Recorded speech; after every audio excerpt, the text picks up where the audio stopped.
श्री साई सच्चरित्र सप्ताह पारायण डे 4। ओम श्री साईनाथाय नमः। ओम साई राम। श्री साई सच्चरित्र अध्याय 23। योग और प्याज, श्यामा का सर्प विष उतारना, विषुचिका, हैजा निवारणार्थ नियमों का उल्लंघन, गुरु भक्ति की कठिन परीक्षा। प्रस्तावना। वस्तुतः मनुष्य त्रिगुणातीत 3 गुण अर्थात सत्व रज तम है तथा माया के प्रभाव से ही उसे अपने सच्चिदानंद स्वरूप की विस्मृति हो ऐसा भासित होने लगता है कि मैं शरीर हूँ। दैहिक बुद्धि के आवरण के कारण ही वह ऐसी धारणा बना लेता है कि मैं ही कर्ता और उपभोग करने वाला हूँ, और इस प्रकार वह अपने को अनेक कष्टों में स्वयं फंसा लेता है। फिर उसे उससे छुटकारे का कोई मार्ग नहीं सूझता। मुक्ति का एकमात्र उपाय है गुरु के श्री चरणों में अचल प्रेम और भक्ति। सबसे महान अभिनयकर्ता भगवान साईं ने भक्तों को पूर्ण आनंद पहुंचा के उन्हें निज स्वरूप में परिवर्तित कर लिया है। उपयुक्त कारणों से हम साईं बाबा को ईश्वर का ही अवतार मानते हैं, परंतु वे सदा यही कहा करते हैं कि मैं तो ईश्वर का दास हूँ। अवतार होते हुए भी मनुष्य को किस प्रकार आचरण करना चाहिए तथा अपने वर्ण के कर्तव्य को किस प्रकार निभाना चाहिए, इसका उदाहरण उन्होंने लोगों के समक्ष प्रस्तुत किया। उन्होंने किसी प्रकार भी दूसरों से स्पर्धा नहीं की और न ही किसी को कोई हानि पहुंचाई। जो सब जड़ और चेतन पदार्थों में ईश्वर के दर्शन करता हो उसको विनयशीलता ही उपयुक्त थी। उन्होंने किसी की उपेक्षा या अनादर नहीं किया। वे सब प्राणियों में भगवत दर्शन करते थे। उन्होंने यह कभी नहीं कहा कि मैं अनल हक सोहम हूँ, और वे सदा यही कहा करते थे मैं तो यादे हक दासोहम हूँ। अल्लाह मालिक सदा उनके होठों पर था। हम अन्य संतों से परिचित नहीं हैं और न ही हमें ज्ञात है कि वे किस प्रकार आचरण किया करते हैं अथवा उनकी दिनचर्या इत्यादि क्या है। ईश कृपा से केवल हमें इतना ही ज्ञात है कि वे अज्ञान और बद्ध जीवों के निमित्त स्वयं अवतीर्ण होते हैं। शुभ कर्मों के परिणाम स्वरूप ही हम में संतों की कथाएं और लीलाएं श्रवण करने की इच्छा उत्पन्न होती है, अन्यथा नहीं। अब हम मुख्य कथा पर आते हैं। योग और प्याज। एक समय कोई एक योगाभ्यासी नाना साहेब चांदोरकर के साथ शिरडी आया। उसने पतंजलि योग सूत्र तथा योग शास्त्र के अन्य ग्रंथों का विशेष अध्ययन किया था, परंतु वह व्यवहारिक अनुभव से वंचित था।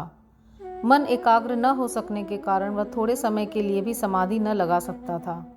यदि साईं बाबा की कृपा प्राप्त हो जाए तो उनसे अधिक समय तक समाधि अवस्था प्राप्त करने की विधि ज्ञात हो जाएगी। इस विचार से वह शिरडी आया, और जब मस्जिद में पहुंचा तो साईं बाबा को प्याज सहित रोटी खाते देख उसे विचार आया कि यह कच्चा प्याज सहित सूखी रोटी खाने वाला व्यक्ति मेरी कठिनाइयों को किस प्रकार हल कर सकेगा। साईं बाबा अंतर्ज्ञान से उसका विचार जान के तुरंत नाना साहेब को बोले कि ओ नाना, जिसमें प्याज हजम करने की शक्ति है उसको ही खाना चाहिए, अन्य को नहीं। इन शब्दों से अत्यंत विस्मित होकर योगी ने साईं चरणों में पूर्ण आत्मसमर्पण कर दिया। शुद्ध और निष्कपट भाव से अपनी कठिनाइयां बाबा के समक्ष प्रस्तुत करके उनसे अपना हल प्राप्त किया, और इस प्रकार संतुष्ट और सुखी होकर बाबा के दर्शन और उदी लेकर वह शिरडी से चला गया। श्यामा की सर्पदंश से मुक्ति। कथा प्रारंभ करने से पूर्व हेमंत पंडित लिखते हैं कि जीव की तुलना पालतू तोते से की जा सकती है, क्योंकि दोनों ही बद्ध हैं। एक शरीर में जो तो दूसरा पिंजरे में। दोनों ही अपनी बद्धावस्था को श्रेष्ठकर समझते हैं, परंतु यदि हरि कृपा से उन्हें कोई उत्तम गुरु मिल जाए और वह उनके ज्ञान चक्षु खोलकर उन्हें बंधन मुक्त कर दे तो उनके जीवन का स्तर उच्च हो जाता है, जिसकी तुलना में पूर्व संकीर्ण स्थिति सर्वथा तुच्छ ही थी। गत अध्याय में किस प्रकार श्री मिरिकल पर आने वाले संकट की पूर्व सूचना देकर उन्हें उससे बचाया गया, इसका वर्णन किया जा चुका है।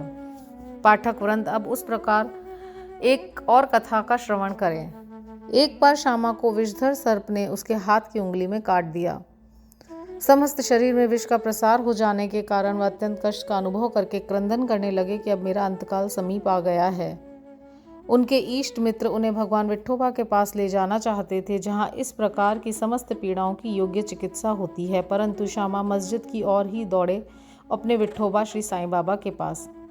जब बाबा ने उन्हें दूर से आते देखा तो वे झिड़कने और गाली देने लगे।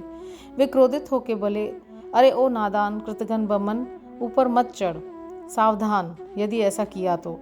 और फिर गर्जना करते हुए बोले, हटो, दूर हट, नीचे उतर। श्री साईं बाबा को इस प्रकार अत्यंत क्रोधित देख श्यामा उलझन में पड़ गया और निराश होकर सोचने लगा कि केवल मस्जिद ही तो मेरा घर है और साईं बाबा मात्र, किसकी शरण में जाऊं। उसने अपने जीवन की आशा ही छोड़ दी और वहीं शांतिपूर्वक बैठ गया। थोड़े समय के पश्चात जब बाबा पूर्वज शांत हुए तो श्यामा ऊपर आकर उनके समीप बैठ गया। तब बाबा बोले, डरो नहीं, तिल मात्र भी चिंता मत करो, दयालु फकीर तुम्हारी अवश्य रक्षा करेगा। घर जाकर शांति से बैठो और बाहर ना निकलो। मुझ पर विश्वास कर निर्भय होकर चिंता त्याग दो। उन्हें घर भिजवाने के पश्चात ही पीछे से बाबा ने तात्या पाटिल और काका साहब दीक्षित के द्वारा यह कहला भेजा कि वे इच्छा अनुसार भोजन करें, घर में टहलते रहें, लेटे रहें और न ही शयन करें। कहने की आवश्यकता नहीं कि आदेशों का अक्षरशः पालन किया गया और थोड़े समय में पूर्ण स्वस्थ हो गए। इस विषय में केवल यही बात स्मरण योग्य है कि बाबा के शब्द पंच अक्षरीय मंत्र हटो, दूर हट, नीचे उतर, श्यामा को लक्ष्य करके नहीं कहे गए थे जैसा कि ऊपर से प्रतीत होता है, वरन उस सांप और उसके विष के लिए ये आज्ञा थी, अर्थात श्यामा के शरीर में विष न फैलाने की आज्ञा थी। अन्य मंत्र शास्त्रों के विशेषज्ञों की तरह बाबा ने किसी मंत्र या मंत्रोक्त चावल या जल आदि का प्रयोग नहीं किया। यह कथा और इसी प्रकार की अन्य कथाओं को सुनकर साईं बाबा के चरणों में यह दृढ़ विश्वास हो जाएगा कि यदि माया युक्त संसार को पार करना हो तो केवल श्री साईं चरणों का ही हृदय में ध्यान करो। हैजा महामारी। एक बार शिरडी विषुचिका के प्रकोप से दहल उठी और ग्रामवासी भयभीत हो गए। उनका पारस्परिक संपर्क अन्य गांवों के लोगों से प्राय समाप्त सा हो गया। तब गांव के पंचों ने एकत्रित होकर 2 आदेश प्रसारित किए। प्रथम, लकड़ी की एक भी गाड़ी गांव में न आने दी जाए। द्वितीय, कोई बकरे की बलि न दे। इन आदेशों का उल्लंघन करने वाले को मुखिया तथा पंचों द्वारा दंड दिया जाएगा। बाबा तो जानते ही थे कि ये सब केवल अंधविश्वास ही है और इसी कारण उन्होंने इन हैजा के आदेशों की कोई चिंता न की। जब ये आदेश लागू थे तभी एक लकड़ी की गाड़ी गांव में आई। सबको ज्ञात था कि गांव में लकड़ी का अधिक अभाव है, फिर भी लोग उस गाड़ी वाले को भगाने लगे। ये समाचार कहीं बाबा के पास पहुंच गया। तब वे स्वयं वहां आए और गाड़ी वाले से गाड़ी मस्जिद में ले चलने को कहा।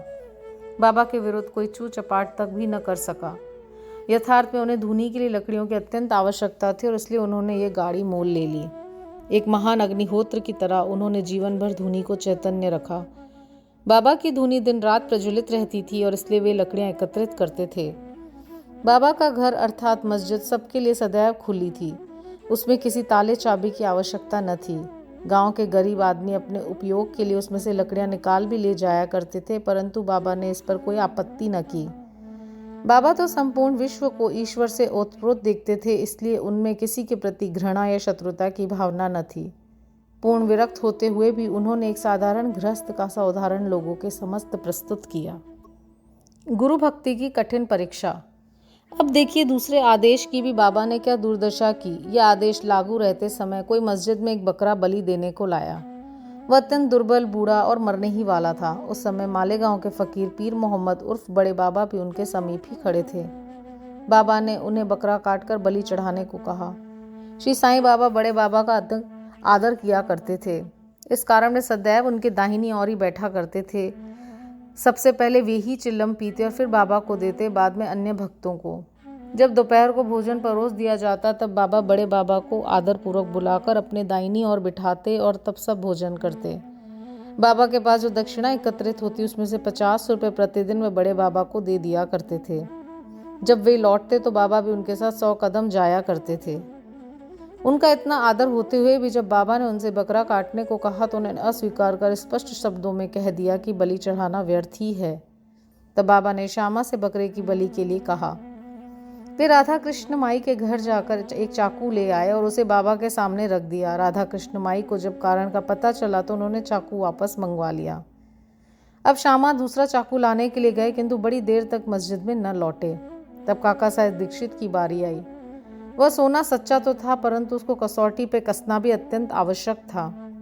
बाबा ने उनसे चाकू लाकर बकरा काटने को कहा।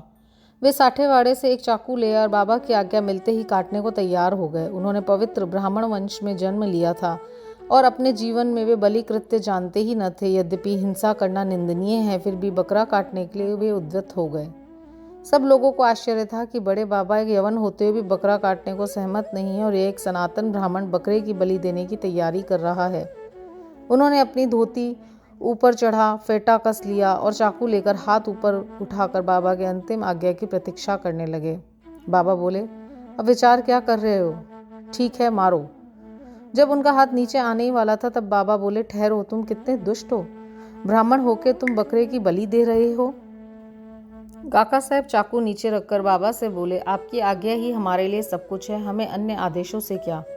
हम तो केवल आपका ही सदैव स्मरण तथा ध्यान करते हैं और दिन रात आपकी आज्ञा का ही पालन किया करते हैं। हमें विचार करने की आवश्यकता नहीं कि बकरे को मारना उचित है या अनुचित, और न हम इसका कारण ही जानते हैं। हमारा कर्तव्य और धर्म तो निसंकोच होकर गुरु की आज्ञा का पूर्णतः पालन करने में है। तब बाबा ने काका साहब से कहा कि मैं स्वयं ही बलि चढ़ाने का कार्य करूंगा। तब ऐसा निश्चित हुआ कि तकिए के पास जहाँ बहुत से फकीर बैठते हैं वहाँ चल के इसकी बलि देनी चाहिए। जब बकरा वहाँ से ले जाया जा रहा था तभी रास्ते में गिरकर वह मर गया।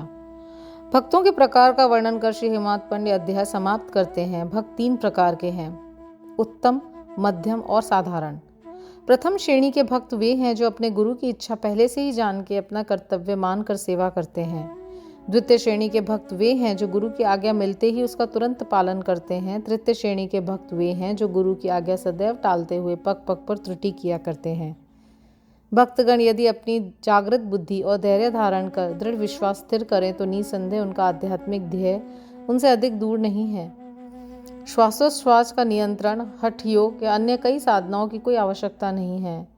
जब शिष्य में उपयुक्त गुणों का विकास हो जाता है और जब अग्रिम उपदेशों के लिए भूमिका तैयार हो जाती है तभी गुरु स्वयं प्रकट होकर उसे पूर्णता की ओर ले जाते हैं। अगले अध्याय में बाबा के मनोरंजक हास्य विनोद के संबंध में चर्चा करेंगे। श्री सद्गुरु साईनाथार्पणमस्तु। शुभम भवतु। ओम साई राम। ओम श्री साईनाथाय नमः। ओम साई राम। श्री साई सच्चरित्र अध्याय 24। श्री साईं बाबा का हास्य विनोद, चने की लीला, हेमादपन, सुदामा की कथा, अन्ना चिंचरणीकर और मौसी बाई की कथा। प्रारंभ। अगले अध्याय में अमुक अमुक विषयों का वर्णन होगा, ऐसा कहना एक प्रकार का अहंकार ही है। जब तक अहंकार गुरु चरणों में अर्पित न कर दिया जाए तब तक सत्य स्वरूप की प्राप्ति संभव नहीं। यदि हम निरभिमान हो जाएं तो सफलता प्राप्त होना निश्चित ही है। श्री साईं बाबा की भक्ति करने से ऐहिक तथा आध्यात्मिक दोनों पदार्थों की प्राप्ति होती है और हम अपनी मूल प्रकृति में स्थिरता प्राप्त कर शांति और सुख के अधिकारी बन जाते हैं। अतः मुमुक्षुओं को चाहिए कि वे आदर सहित श्री साईं बाबा की लीलाओं का श्रवण कर उनका मनन करें। यदि वे इसी प्रकार प्रयत्न करते रहेंगे तो उन्हें अपने जीवन ध्येय तथा परमानंद की प्राप्ति हो जाएगी। प्राय सभी लोगों को हास्य प्रिय होता है, परंतु हास्य का पात्र स्वयं कोई नहीं बनना चाहता। इस विषय में बाबा की पद्धति पर विचित्र थी। जब वे भावनापूर्ण होते तो अति मनोरंजक तथा शिक्षाप्रद होती थी। इसलिए भक्तों को यदि स्वयं हास्य का पात्र बनना भी पड़ता तो वे उनमें कोई आपत्ति उन्हें न होती थी। श्री हेमादपंत भी ऐसा ही एक अपना उदाहरण प्रस्तुत करते हैं। चना लीला। शिरडी में बाजार प्रति रविवार को लगता है। निकटवर्ती गांवों से लोग आकर वहां रास्ते पर दुकानें लगाते और सौदा बेचते हैं। मध्याह्न के समय मस्जिद लोगों से ठसाठस भर जाया करती थी, परंतु इतवार के दिन तो लोगों की इतनी अधिक भीड़ होती थी कि प्राय दम ही घुटने लगता था। ऐसे ही एक रविवार के दिन श्री हेमादपंत बाबा की चरण सेवा कर रहे थे। श्यामा बाबा के बाईं और वामन राव बाबा के दाहिनी ओर थे। इस अवसर पर श्रीमान बूटी साहेब और काका साहेब दीक्षित भी वहां उपस्थित थे। तब श्यामा ने हंसकर अन्ना साहब से कहा कि देखो, तुम्हारे कोट की बाह पे कुछ चने लगे हुए से प्रतीत होते हैं। ऐसा कहकर श्यामा ने उनकी बाह स्पर्श की जहां से कुछ चने के दाने मिले। जब हेमादपंत ने अपनी बाहिनी कोहनी सीधी की तो चने के कुछ दाने लुढ़क कर नीचे भी गिर पड़े, जो उपस्थित लोगों ने बीन कर उठाए। भक्तों को तो हास्य का विषय मिल गया और सभी आश्चर्यचकित होकर भांति भांति के अनुमान लगाने लगे, परंतु कोई भी यह न जान सका कि ये चने के दाने वहां आए कहाँ से और इतने समय से उसमें कैसे रहे।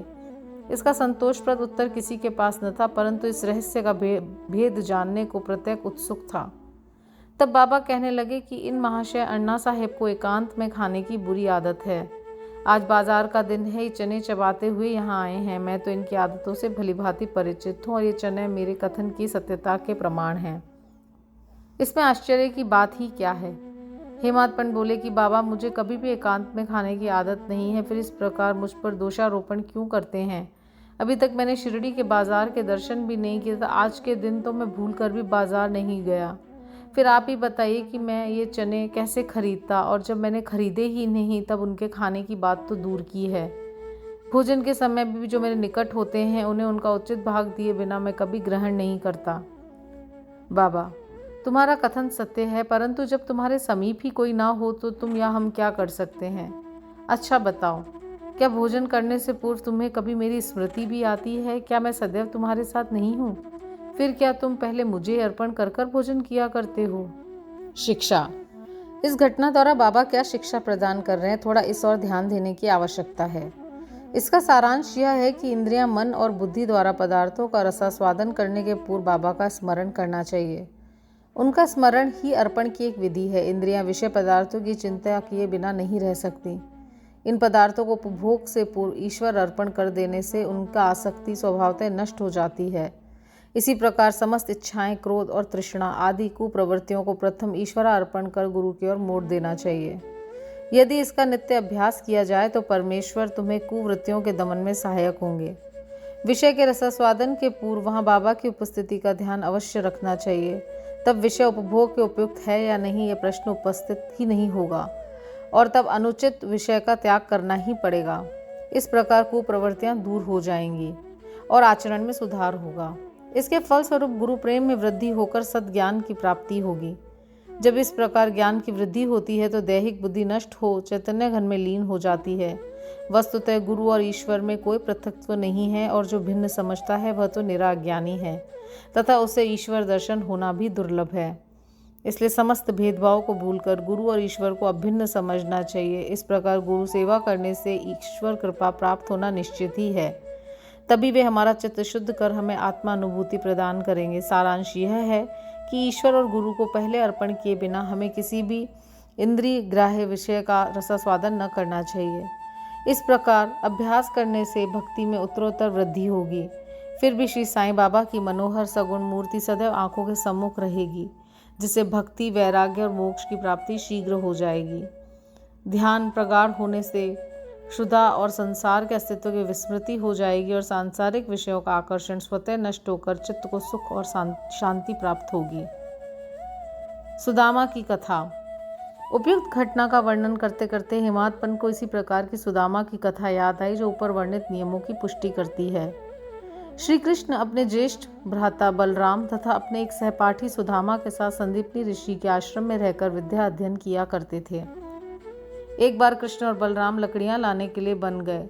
संदीपनी ऋषि की पत्नी ने सुदामा को भी उसी कार्य के निमित्त वन भेजा और तीनों विद्यार्थियों के खाने को कुछ चने भी उन्हें सुदामा के द्वारा भेजे। जब कृष्ण और सुदामा की भेंट हुई तब कृष्ण ने कहा, दादा मुझे थोड़ा जल दीजिए, प्यास अधिक लग रही है। सुदामा ने कहा, भूखे पेट जल पीना हानिकारक होता है, इसलिए पहले कुछ देर विश्राम कर लो। सुदामा ने चने के संबंध में कुछ चर्चा न की, न कृष्ण को उसका भाग ही दिया। कृष्ण थके हुए तो थे ही, सुदामा की गोद में अपना सिर रखते ही वह प्रगाढ़ निद्रा में निमग्न हो गए। तभी सुदामा ने अवसर पाकर चने चबाना प्रारंभ कर दिया। इसी बीच में अचानक कृष्ण पूछ बैठे कि दादा तुम क्या खा रहे हो और ये कड़कड़ की ध्वनि कैसी हो रही है। सुदामा ने उत्तर दिया कि यहाँ खाने को है ही क्या, मैं तो शीत से काँप रहा हूँ, इसलिए मेरे दांत कड़कड़ बज रहे हैं। देखो तो मैं अच्छी तरह विष्णु सहस्त्र नाम भी उच्चारण नहीं कर पा रहा हूँ। यह सुनकर अंतर्यामी कृष्ण ने कहा, दादा मैंने अभी स्वप्न में देखा कि एक व्यक्ति दूसरे की वस्तुएं खा रहा था। जब उससे इस विषय में प्रश्न किया तो उसने उत्तर दिया कि मैं खाक धूल खा रहा हूँ। तब प्रश्नकर्ता ने कहा, ऐसा ही हो एवमस्तु। दादा यह तो केवल स्वप्न था, मुझे तो ज्ञात है कि तुम मेरे बिना अन्न का दाना भी ग्रहण नहीं करते, परंतु श्रम के वशीभूत होकर मैंने तुमसे ऐसा प्रश्न किया था। यदि सुदामा किंचित मात्र भी कृष्ण की सर्वज्ञता से परिचित होते तो इस भांति आचरण नहीं करते, अतः उन्हें इसका फल भोगना ही पड़ा। श्री कृष्ण के लंगोटिया मित्र होते हुए भी सुदामा को अपना शेष जीवन दरिद्रता में व्यतीत करना पड़ा, परंतु केवल एक ही मुट्ठी रूखे चावल पोहा जो उनकी स्त्री सुशीला ने अत्यंत परिश्रम से उपार्जित किए थे, भेंट करने पर श्री कृष्ण जी बहुत प्रसन्न हो गए और उन्हें उसके बदले में सुवर्ण नगरी प्रदान कर दी। जो दूसरों को दिए बिना एकांत में खाते हैं उन्हें इस कथा को सदैव स्मरण रखना चाहिए। श्रुति भी इस मत का प्रतिपादन करती है कि प्रथम ईश्वर को अर्पण करें तथा उत्तिष्ठ हो जाने के उपरांत ही उसे ग्रहण करें। यही शिक्षा बाबा ने हास्य के रूप में दी है। अन्ना चिंचर्णीकर और मौसीबाई। अब श्री हेमादपंत एक दूसरी हास्यपूर्ण कथा का वर्णन करते हैं जिसमें बाबा ने शांति स्थापन का कार्य किया है। दामोदर घनश्याम बाबा रे उपनाम अर्णा चिंचरणीकर बाबा के भक्त थे। वे सरल, सुदृढ़ और निर्भीक प्रकृति के व्यक्ति थे। वे निडरता पूर्वक स्पष्ट भाषण करते और व्यवहार में सदैव नगद नारायण से थे। यद्यपि व्यावहारिक दृष्टि से वे रूखे और असहिष्णु प्रतीत होते थे, परंतु अंतःकरण से कपटहीन और व्यवहार कुशल थे। इसी कारण उन्हें बाबा विशेष प्रेम करते थे। सभी भक्त अपनी अपनी इच्छा अनुसार बाबा के अंग अंग को दबा रहे थे। बाबा का हाथ कटड़े पर रखा हुआ था। दूसरी ओर एक वृद्ध विधवा उनकी सेवा कर रही थी, जिनका नाम वेणुबाई कोजलगी था। बाबा उन्हें माँ शब्द से संबोधित करते थे। अन्य लोग उन्हें मौसीबाई कहते थे। वे एक शुद्ध हृदय की वृद्ध महिला थी। वे उस समय दोनों हाथों की अंगुलियां मिलाकर बाबा के शरीर को मसल रही थी। जब वे बलपूर्वक उनका पेट दबाती तो पेट और पीठ का प्राय एकीकरण हो जाता और बाबा भी इस दबाव के कारण यहाँ वहाँ सरक रहे थे। अन्ना दूसरी ओर सेवा में व्यस्त थे। मौसीबाई का सिर हाथों की परिचालन क्रिया के साथ नीचे ऊपर हो रहा था। जब इस प्रकार दोनों सेवा में जुटे थे तो अनायास ही मौसीबाई का मुख अन्ना साहिब के समीप आ गया। मौसीबाई विनोदी प्रकृति होने के कारण ताना देकर बोली कि अन्ना बहुत बुरा व्यक्ति है और यह मेरा चुंबन करना चाहता है। इसके केश तो पक गए, परंतु मेरा चुंबन करने में इसे तनिक भी लज्जा नहीं आती। यह सुनकर अन्ना क्रोधित होकर बोले, तुम कहती हो कि मैं एक वृद्ध और बुरा व्यक्ति हूँ? क्या मैं मूर्ख हूँ? तुम खुद ही छेड़खानी करके मुझसे झगड़ा कर रही हो। वहाँ उपस्थित सब लोग इस विवाद का आनंद ले रहे थे। बाबा का स्नेह तो दोनों पर था, इसलिए उन्होंने कुशलतापूर्वक विवाद का निपटारा कर दिया। वे प्रेम पूर्वक बोले, अरे अन्ना, व्यर्थ ही क्यों झगड़ रहे हो? मेरी समझ में नहीं आता, माँ का चुंबन करने में दोष या हानि ही क्या है? बाबा के शब्दों को सुनकर दोनों शांत हो गए। सब उपस्थित लोग जी भर के ठहाका मार के बाबा के विनोद का आनंद लेने लगे। बाबा की भक्त परायणता। बाबा भक्तों को उनकी इच्छा अनुसार ही सेवा करने दिया करते थे और इस विषय में उन्हें किसी प्रकार का हस्तक्षेप सहन न था। एक अन्य अवसर पर मौसीबाई बाबा का पेट बलपूर्वक मसल रही थी, जिसे देखकर दर्शकगण व्यग्र होकर मौसीबाई से कहने लगे, माँ कृपा कर धीरे धीरे पेट को दबाओ। इस प्रकार मसलने से तो बाबा की आंतड़ियां और नाड़ियां ही टूट जाएंगी। वे इतना कह भी नहीं पाए थे कि बाबा अपने आसन से तुरंत उठ खड़े हुए और अंगारे के समान लाल आंखें कर क्रोधित हो गए। साहस किससे था जो उन्हें रोके? उन्होंने दोनों हाथों में सटके का एक छोर पकड़ नाभि में लगाया, दूसरा छोर जमीन पर रख उसे पेट में धक्का देने लगे। सटका सौटा लगभग 2 या 3 फुट लंबा था। अब ऐसा प्रतीत होने लगा कि वह पेट में छिद्र कर प्रवेश कर जाएगा। लोग शोकित तथा भयभीत हो उठे, क्या पेट फटने ही वाला है? बाबा अपने स्थान पर दृढ़ हो उसके अत्यंत समीप होते जा रहे थे और प्रतिक्षण पेट फटने की आशंका हो रही थी। सभी किंग कर्तव्य विमूढ़ हो रहे थे।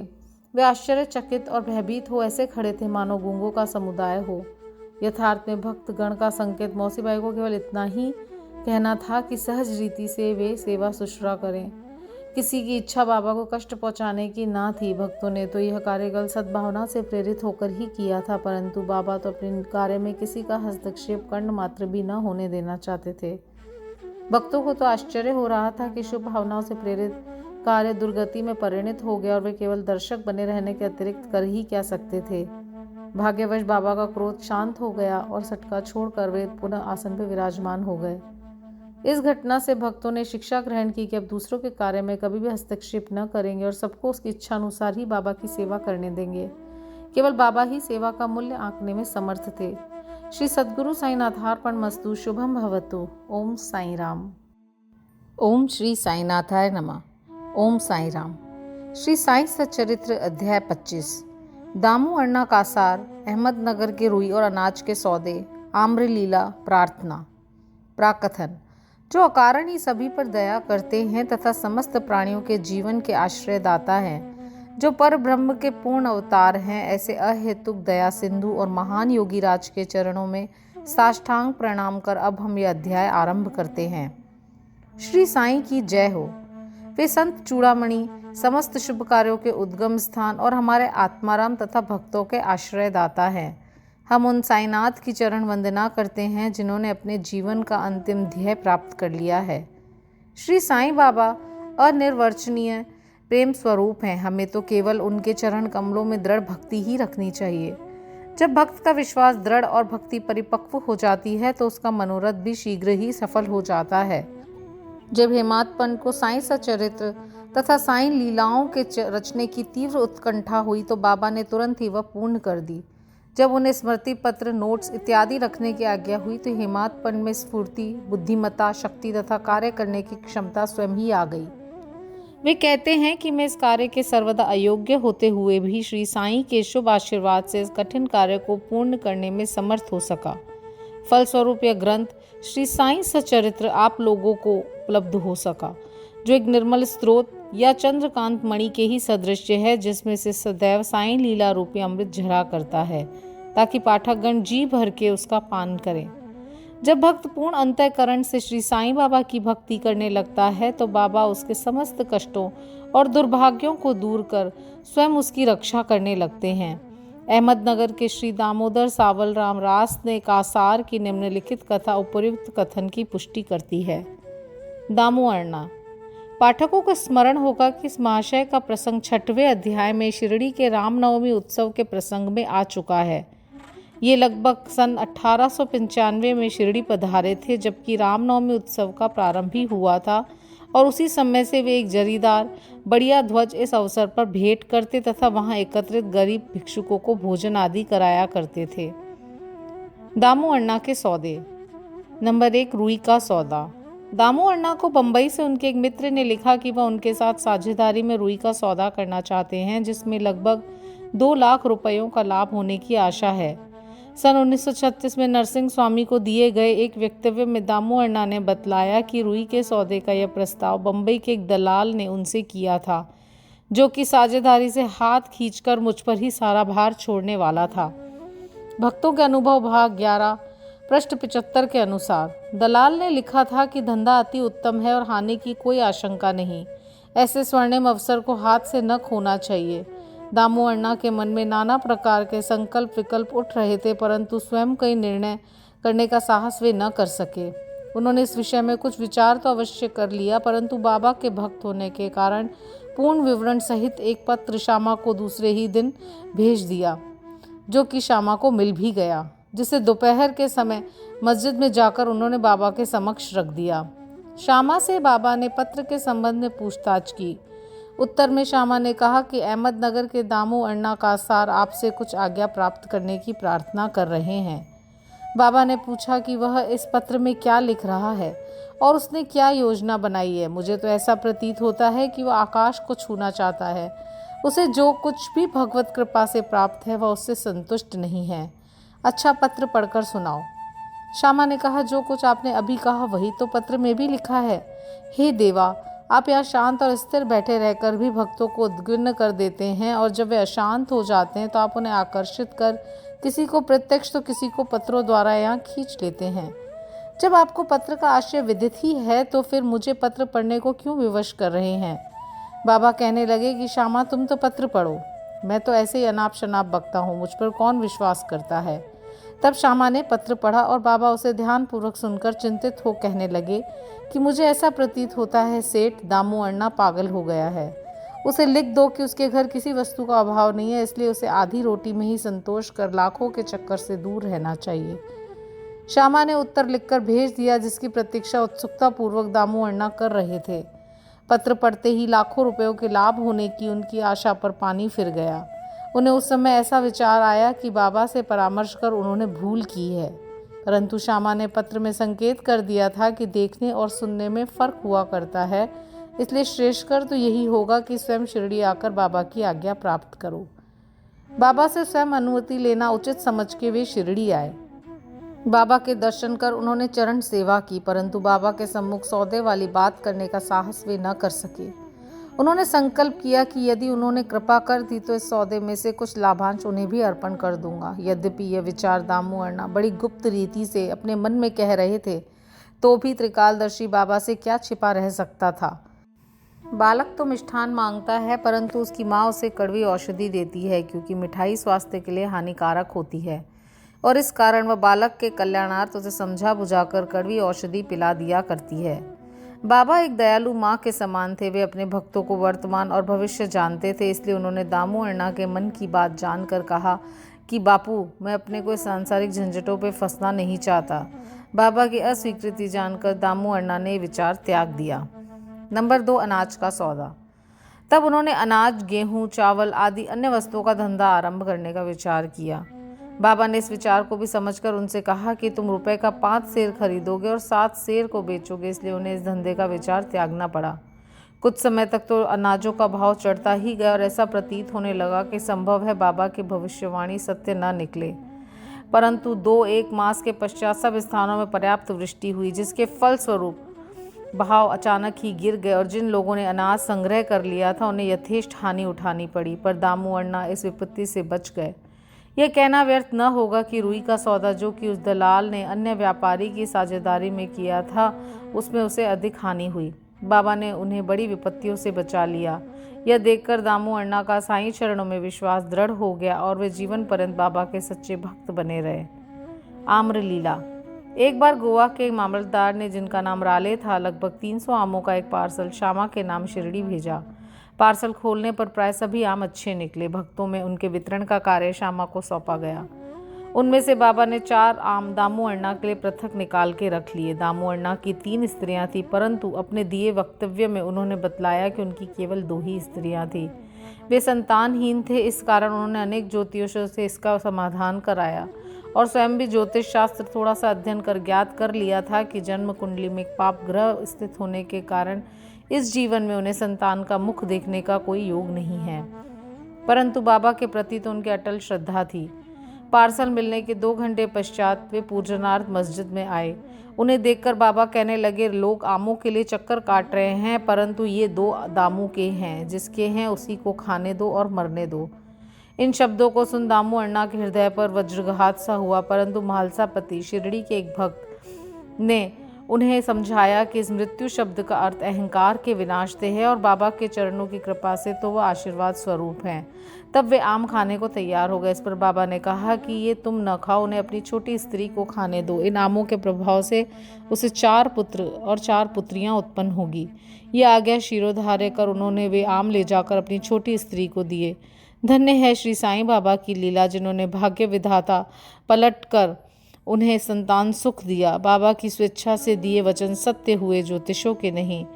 बाबा के जीवन काल में उनके शब्दों ने लोगों में अनेक विश्वास और महिमा स्थापित की, परंतु महान आश्चर्य है कि उनके समाधिस्थ होने के उपरांत भी उनका प्रभाव पूर्ववत ही है।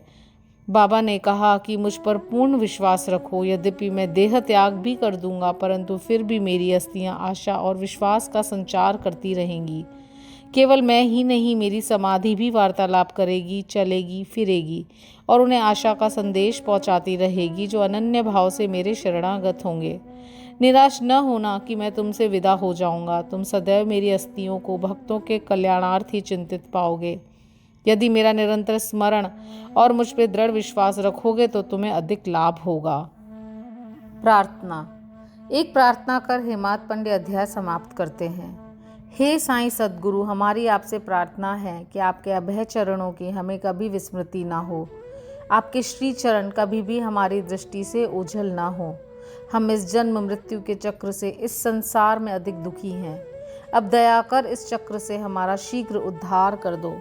हमारी इंद्रियां जो विषय पदार्थों की ओर आकर्षित हो रही हैं, उनकी बाह्य प्रवृत्ति से रक्षा कर उन्हें अंतर्मुखी बनाकर हमें आत्मदर्शन के योग्य बना दो। जब तक हमारा इंद्रियों की बहुमुखी प्रवृत्ति और चंचल मन पे अंकुश नहीं है, तब तक आत्म साक्षात्कार की हमें कोई आशा नहीं है। हमारे पुत्र और मित्र कोई भी अंत में हमारे काम न आएंगे। हे साईं, हमारे तो एकमात्र तुम ही हो जो हमें मोक्ष और आनंद प्रदान करोगे। हे प्रभु, हमारी तर्क वितर्क तथा अन्य कुप्रवृत्तियों को नष्ट कर दो। हमारी जीवा सदैव तुम्हारे नाम स्मरण का स्वाद लेती रहे। हे साईं, हमारे अच्छे बुरे सब प्रकार के विचारों को नष्ट कर दो। हे प्रभु, कुछ ऐसा कर दो कि जिससे हमें अपने शरीर और ग्रह में आसक्ति न रहे। हमारा अहंकार सर्वथा निर्मूल हो जाए और हमें एकमात्र तुम्हारे ही नाम की स्मृति बनी रहे तथा शेष सबका विस्मरण हो जाए। हमारे मन की अशांति को दूर कर उसे स्थिर और शांत करो। हे साईं, यदि तुम हमारे हाथ अपने हाथ में ले लोगे तो अज्ञान रूपी रात्रि का आवरण शीघ्र दूर हो जाएगा और हम तुम्हारे ज्ञान प्रकाश में सुखपूर्वक विचरण करने लगेंगे। यह जो तुम्हारा लीला अमृत पान करने का सौभाग्य हमें प्राप्त हुआ है तथा जिसने हमें अखंड निद्रा से जागृत कर दिया है, यह तुम्हारी ही कृपा और हमारे गत जन्मों के शुभ कर्मों का ही फल है। विशेष इस संबंध में श्री दामू अन्ना के उपरोक्त कथन को उद्धृत किया जाता है, जो ध्यान देने योग्य है। एक समय जब मैं अन्य लोगों सहित बाबा के श्री चरणों के समीप बैठा था तो मेरे मन में 2 प्रश्न उठे। उन्होंने उनका उत्तर इस प्रकार दिया। नंबर 1, जो जन समुदाय श्री साईं के दर्शनार्थ शिरडी आता है, क्या उन सभी को लाभ पहुंचता है? इसका उन्होंने उत्तर दिया कि बोर लगे आम वृक्ष की ओर देखो। यदि सभी बोर फल बन जाएं तो आमों की गणना भी न हो सकेगी, परंतु क्या ऐसा होता है? बहुत से बोर झड़कर गिर जाते हैं। कुछ फले और बड़े भी तो आंधी के झकोरों से गिर के नष्ट हो जाते हैं और उनमें से कुछ ही शेष रह जाते हैं। दूसरा प्रश्न मेरे स्वयं के विषय में था। यदि बाबा ने निर्वाण ले लिया तो मैं बिल्कुल ही निराश्रित हो जाऊंगा, तब मेरा क्या होगा? इसका बाबा ने उत्तर दिया कि जब और जहाँ भी तुम मेरा स्मरण करोगे, मैं तुम्हारे साथ ही रहूँगा। इन वचनों को उन्होंने सन 1918 के पूर्व भी निभाया और सन 1918 के पश्चात आज भी निभा रहे हैं। वे अभी भी मेरे ही साथ रहकर मेरा पथ प्रदर्शन कर रहे हैं। यह घटना लगभग सन 1910-11 की है। उसी समय मेरा भाई मुझसे पृथक हुआ और मेरी बहन की मृत्यु हो गई। मेरे घर में चोरी हुई और पुलिस जांच पड़ताल कर रही थी। इन्हीं सब घटनाओं ने मुझे पागल सा बना दिया था। मेरी बहन का स्वर्गवास होने के कारण मेरे दुख का पारावार न रहा और जब मैं बाबा की शरण गया तो उन्होंने अपने मधुर उपदेशों से मुझे सांत्वना देकर अप्पा कुलकर्णी के घर पूरन पोली खिलाई और मेरे मस्तिष्क पे चंदन लगाया। जब मेरे घर चोरी हुई और मेरे ही एक 30 वर्षीय मित्र ने मेरी स्त्री के गहनों का संदूक, जिसमें मंगलसूत्र और नथ आदि थे, चुरा लिए, तब मैंने बाबा के चित्र के समक्ष रुदन किया और उसके दूसरे ही दिन व्यक्ति स्वयं गहनों का संदूक मुझे लौटाकर क्षमा प्रार्थना करने लगा। श्री सद्गुरु साईनाथार्पणमस्तु। शुभम भवतु। ओम साई राम। ओम श्री साईनाथाय नमः। ओम साई राम। श्री साईं सचरित्र अध्याय 26। भक्त पंत, हरिश्चंद्र पितले और गोपाल आंबेडकर की कथाएं। इस सृष्टि में स्थूल, सूक्ष्म, चेतन और जड़ आदि जो कुछ दृष्टिगोचर हो रहा है वह सब एक ब्रह्म है और इसी एक अद्वितीय वस्तु ब्रह्म को ही हम भिन्न भिन्न नामों से संबोधित करते तथा भिन्न भिन्न दृष्टियों से देखते हैं। जिस प्रकार अंधेरे में पड़ी हुई एक रस्सी या हार को हम भ्रमवश सर्प समझ लेते हैं, उसी प्रकार हम समस्त पदार्थों के केवल ब्रह्म स्वरूप को ही देखते हैं, न कि उनके सत्य स्वरूप को। एकमात्र सद्गुरु ही हमारी दृष्टि से माया का आवरण दूर कर हमें वस्तुओं के सत्य स्वरूप का यथार्थ में दर्शन करा देने में समर्थ है। इसलिए आओ हम श्री सद्गुरु साईं महाराज की उपासना कर उनसे सत्य का दर्शन कराने की प्रार्थना करें, जो कि ईश्वर के अतिरिक्त और कुछ भी नहीं है। आंतरिक पूजन। श्री हेमंत पंत उपासना की एक सर्वथा नवीन पद्धति बताते हैं। वे कहते हैं कि सद्गुरु के पाद प्रक्षालन के निमित्त आनंद अश्रु के उष्ण जल का प्रयोग करो। उन्हें सत्य प्रेम रूपी चंदन का लेप कर दृढ़ विश्वास रूपी वस्त्र पहनाओ तथा अष्ट सात्विक भावों के स्थान पर कोमल और एकाग्रचित रूपी फल उन्हें अर्पित करो।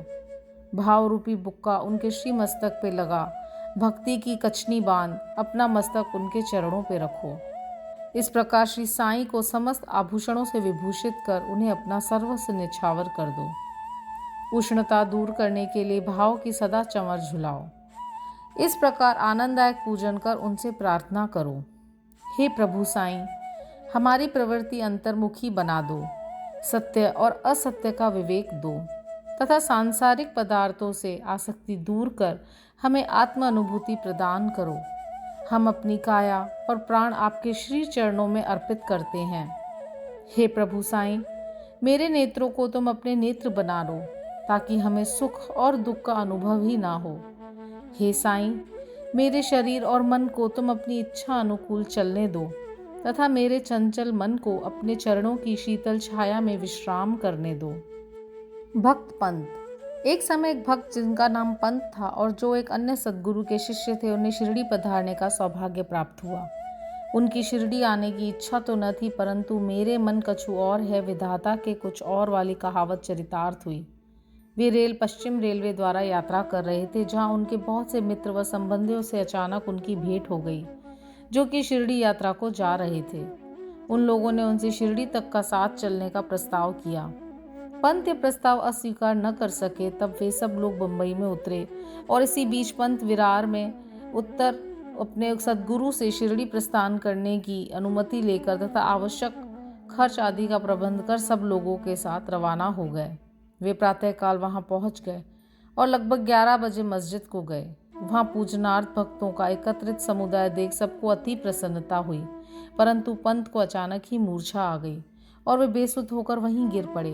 तब सब लोग भयभीत होकर उन्हें स्वस्थ करने के लिए समस्त उपचार करने लगे। बाबा की कृपा से और मस्तक पर जल छिड़कने से वे स्वस्थ हो गए और ऐसे उठ बैठे जैसे कि कोई नींद से जगा है। त्रिकालज्ञ बाबा ने यह सब जानकर कि यह अन्य गुरु का शिष्य है, उन्हें अभयदान देकर उनके गुरु में उनके विश्वास को दृढ़ करते हुए कहा कि कैसे भी आओ परंतु भूलो नहीं, अपने ही स्तंभ को दृढ़तापूर्वक पकड़कर सदैव स्थिर हो उनसे अभिन्नता प्राप्त करो। पंत तुरंत इन शब्दों का आशय समझ गए और उन्हें उसी समय अपने सद्गुरु की स्मृति हो आई। उन्हें बाबा के अनुग्रह की जीवन भर स्मृति बनी रही। हरीशचंद्र पितले। बंबई में एक श्री हरीशचंद्र पितले नामक सद्गृहस्थ रहते थे। उनका पुत्र मिर्गी रोग से पीड़ित था। उन्होंने अनेक प्रकार की देशी व विदेशी चिकित्साएं कराई, परंतु उनसे कोई लाभ न था। अब केवल यही उपाय शेष रह गया था कि किसी संत के चरण कमलों की शरण ली जाए। 15वें अध्याय में बतलाया जा चुका है कि श्री दासगणों के सुमधुर कीर्तन से साईं बाबा की कीर्ति बंबई में अधिक फैल चुकी थी। पितले ने भी सन 1910 में उनका कीर्तन सुना और उन्हें ज्ञात हुआ कि श्री साईं बाबा के केवल कर स्पर्श तथा दृष्टि मात्र से असाध्य रोग समूल नष्ट हो जाते हैं। तब उन्होंने मन में भी श्री साईं बाबा के प्रिय दर्शन की तीव्र इच्छा जागृत हुई। यात्रा का प्रबंध कर भेंट देने को फलों की टोकरी लेकर स्त्री और बच्चों सहित वे शिरडी पधारे। मस्जिद पहुंचकर उन्होंने चरण वंदना की तथा अपने रोगी पुत्र को उनके श्री चरणों में डाल दिया।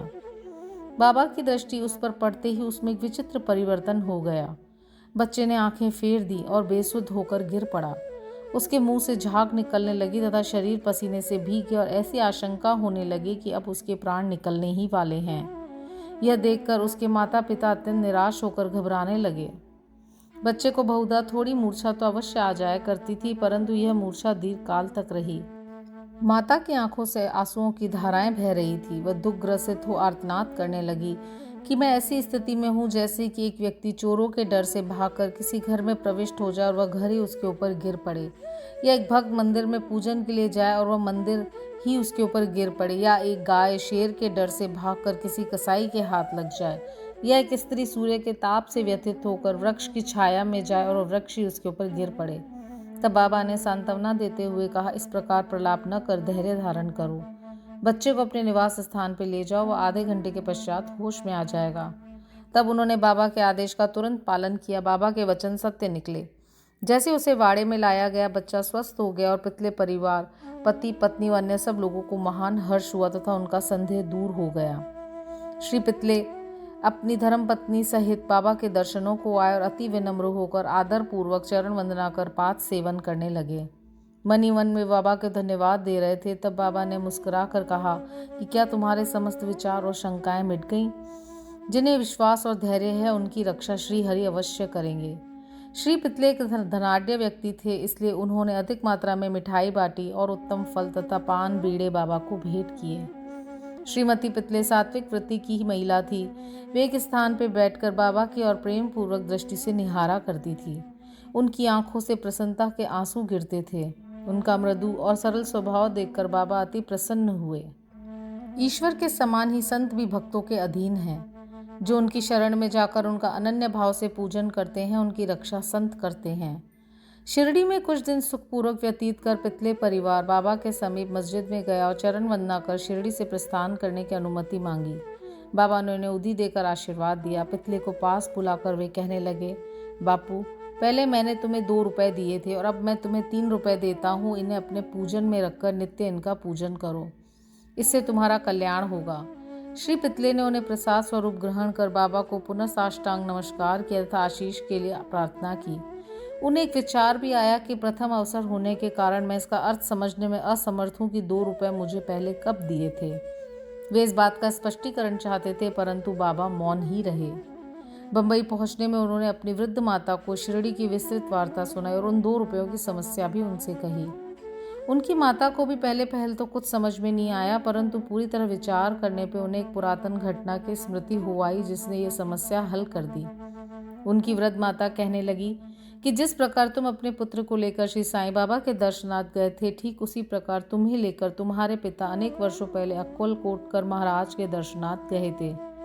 महाराज पूर्ण सिद्ध, योगी, त्रिकालज्ञ और बड़े उदार थे। तुम्हारे पिता उनके परम भक्त थे, इस कारण उनकी पूजा स्वीकार हुई। तब महाराज ने उन्हें पूजनार्थ 2 रुपए दिए थे, जिनकी उन्होंने जीवन पर्यंत पूजा की। उसके पश्चात उनकी पूजा यथाविधि न हो सकी और वे रुपए खो गए। कुछ दिनों के पश्चात उनकी पूर्ण विस्मृति भी हो गई। तुम्हारा सौभाग्य है कि जो श्री अक्कलकोटकर महाराज ने साईं स्वरूप में तुम्हें अपने कर्तव्यों और पूजन की स्मृति कराकर आपत्तियों से मुक्त कर दिया। अब भविष्य में जागरूक रहकर समस्त शंकाएं और सोच विचार छोड़कर अपने पूर्वजों को स्मरण कर, रिवाजों का अनुसरण कर, उत्तम प्रकार का आचरण अपनाओ। अपने कुल देव तथा इन रुपयों की पूजा कर उनके यथार्थ स्वरूप को समझो और संतों का आशीर्वाद ग्रहण करने में गर्व मानो। श्री साईं समर्थ ने दया कर तुम्हारे हृदय में भक्ति का बीजारोपण कर दिया है और अब तुम्हारा कर्तव्य है कि तुम उसकी वृद्धि करो। माता के मधुर वचनामृत का पान कर श्री पितले को अत्यंत हर्ष हुआ। उन्हें बाबा की सर्वकालिकता विदित हो गई और उनके श्री दर्शन का भी महत्व ज्ञात हुआ। इसके पश्चात वे अपने व्यवहार में अधिक सावधान हो गए। श्री आम्बेडकर पुणे के श्री गोपाल नारायण आम्बेडकर बाबा के परम भक्तों में से एक थे, जो ठाणे जिला और जवाहर स्टेट के आबकारी विभाग में 10 वर्षों से कार्य करते थे। वहां से सेवानिवृत्त होने पर उन्होंने अन्य नौकरी ढूंढी, परंतु वे सफल न हुए। तब उन्हें दुर्भाग्य ने चारों ओर से घेर लिया, जिससे उनकी आर्थिक स्थिति और भी अधिक दयनीय हो गई। ऐसी परिस्थिति में उन्होंने 7 वर्ष व्यतीत किए। वे प्रतिवर्ष शिरडी जाते और अपनी दुखदायी कथा बाबा को सुनाया करते थे। सन 1916 में तो उनकी स्थिति और भी अधिक चिंताजनक हो गई। तब उन्होंने शिरडी जाकर आत्महत्या करने की ठानी। इसलिए वे अपनी पत्नी को साथ लेकर शिरडी और वहां 2 मास तक ठहरे। एक रात्रि को दीक्षितवाड़े के सामने एक बैलगाड़ी पर बैठे बैठे उन्होंने कुएं में गिरकर प्राणांत करने का और साथ ही साथ बाबा ने उनकी रक्षा करने का निश्चय किया।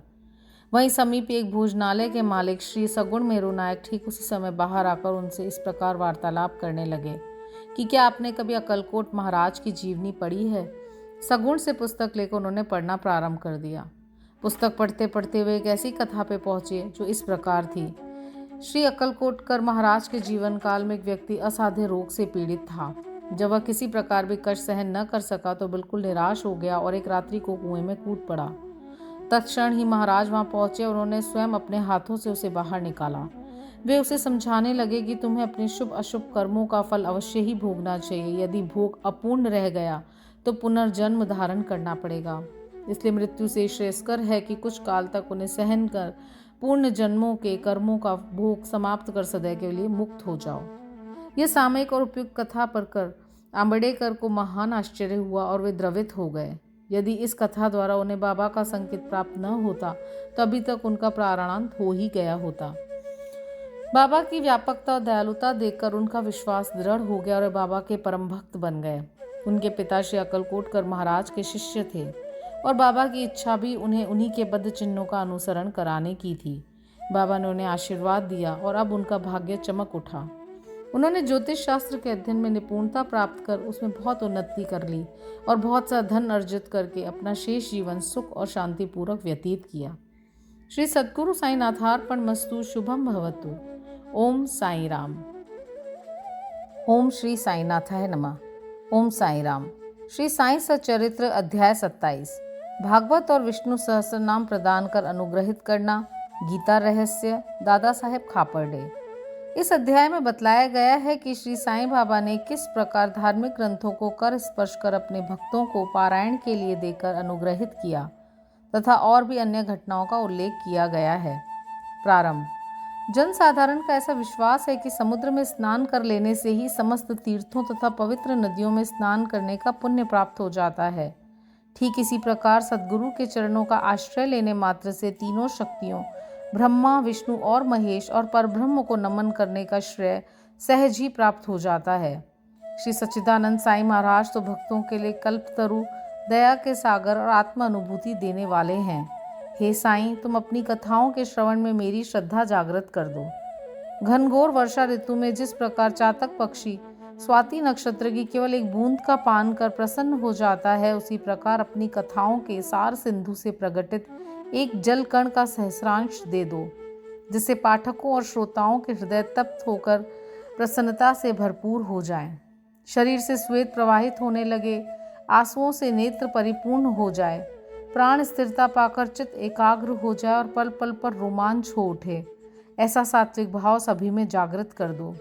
पारस्परिक वैमनस्य तथा वर्ग अपवर्ग का भेदभाव नष्ट कर दो, जिससे वे तुम्हारी भक्ति में सिसकें, बिलखें और कंपित हो उठें। यदि ये सब भाव उत्पन्न होने लगे तो इसे गुरु कृपा के लक्षण जानो। इन भावों को अंतःकरण में उदित देखकर गुरु अत्यंत प्रसन्न होकर तुम्हें आत्म अनुभूति की ओर अग्रसर करेंगे। माया से मुक्त होने का एकमात्र सहज उपाय अनन्य भाव से केवल श्री साईं बाबा की शरण जाना ही है। वेद वेदांत भी माया रूपी सागर से पार नहीं उतार सकते। यह कार्य तो केवल सद्गुरु द्वारा ही संभव है। समस्त प्राणियों और भूतों में ईश्वर दर्शन करने की योग्य बनाने की क्षमता केवल उन्हीं में है। पवित्र ग्रंथों का प्रदान। गत अध्याय में बाबा की उपदेश शैली की नवीनता ज्ञात हो चुकी है। इस अध्याय में उसके केवल एक उदाहरण का ही वर्णन करेंगे। भक्तों को जिस ग्रंथ विशेष का पारायण करना होता था उसे वे बाबा के कर कमलों में भेंट कर देते थे, और यदि बाबा उसे अपने कर कमलों से स्पर्श कर लौटा देते थे तो वे इसे स्वीकार कर लेते थे। उनकी ऐसी भावना हो जाती थी कि ऐसे ग्रंथ का यदि नित्य पठन किया जाए तो बाबा सदैव उनके साथ ही होंगे। एक बार काका महाजनी श्री एकनाथी भागवत लेके शिरडी आए। श्यामा ने यह ग्रंथ अध्ययन के लिए उनसे ले लिया और उसे लिए हुए मस्जिद में पहुंचे। तब बाबा ने वह ग्रंथ श्यामा से ले लिया और उन्हें उसे स्पर्श कर कुछ विशेष पृष्ठों को देखकर उसे संभाल कर रखने की आज्ञा देकर वापस लौटा दिया। श्यामा ने उन्हें बताया कि ग्रंथ तो काका साहेब का है और उन्हें इसे वापस लौटाना है। तब बाबा कहने लगे कि नहीं नहीं, यह ग्रंथ तो मैं तुम्हें दे रहा हूँ, तुम इसे सावधानी से अपने पास रखो, ये तुम्हें अत्यंत उपयोगी सिद्ध होगा। कुछ दिनों के पश्चात काका महाजनी पुनः श्री एकनाथी भागवत की दूसरी प्रति लेकर आए और बाबा के कर कमलों में भेंट कर दी, जिसे बाबा ने प्रसाद स्वरूप लौटाकर उन्हें भी उसे सावधानी से संभाल कर रखने की आज्ञा दी। साथ ही बाबा ने उन्हें आश्वासन दिया कि यह तुम्हें उत्तम स्थिति में पहुंचाने में सहायक सिद्ध होगा। काका ने उन्हें प्रणाम कर उसे स्वीकार कर लिया। श्यामा और विष्णु सहस्त्र नाम। श्यामा बाबा के अंतरंग भक्तों में से एक थे। इस कारण बाबा उन्हें विष्णु सहस्त्र नाम प्रसाद रूप में देने की कृपा करना चाहते थे। तभी एक रामदासी आकर कुछ दिन शिरडी में ठहरा। वह नित्य नियमानुसार प्रातःकाल उठता और हाथ मुंह धोने के पश्चात स्नान कर भगवा वस्त्र धारण करता तथा शरीर पर भस्म लगाकर विष्णु सहस्त्र नाम का जाप किया करता था और बहुधा इन्हीं ग्रंथों को ही पढ़ा करता था। कुछ दिनों के पश्चात बाबा ने श्यामा को भी विष्णु सहस्त्र नाम से परिचित कराने का विचार कर रामदासी को अपने समीप बुलाकर उससे कहा कि मेरे उदर में अत्यंत पीड़ा हो रही है और जब तक मैं सोनामुखी का सेवन न करूंगा तब तक मेरा कष्ट दूर न होगा। तब रामदासी ने अपना पाठ स्थगित कर दिया और वो औषधि लाने बाजार चला गया। उसी समय बाबा अपने आसन से उठे और जहाँ वह पाठ किया करता था वहाँ जाकर उन्होंने विष्णु सहस्त्र नाम की वह पुस्तिका उठाई और पुनः अपने आसन पर विराजमान होकर श्यामा से कहने लगे कि यह पुस्तक अमूल्य और मनोवांछित फल देने वाली है, इसलिए मैं तुम्हें इसे प्रदान कर रहा हूँ ताकि तुम इसका नित्य पठन करो। एक बार जब मैं बहुत रुग्ण था तो मेरा हृदय धड़कने लगा। मेरे प्राण पखेरु उड़ना ही चाहते थे कि उसी समय मैंने इस सद्ग्रंथ को अपने हृदय पर रख लिया। कैसा सुख पहुँचाया इसने। उस समय मुझे ऐसा ही भान हुआ मानो अल्लाह ने स्वयं ही पृथ्वी पर आकर मेरी रक्षा की हो। इसी कारण ये ग्रंथ मैं तुम्हें दे रहा हूँ। इसे थोड़ा धीरे धीरे कम से कम 1 श्लोक प्रतिदिन अवश्य पढ़ना, जिससे तुम्हारा बहुत भला होगा।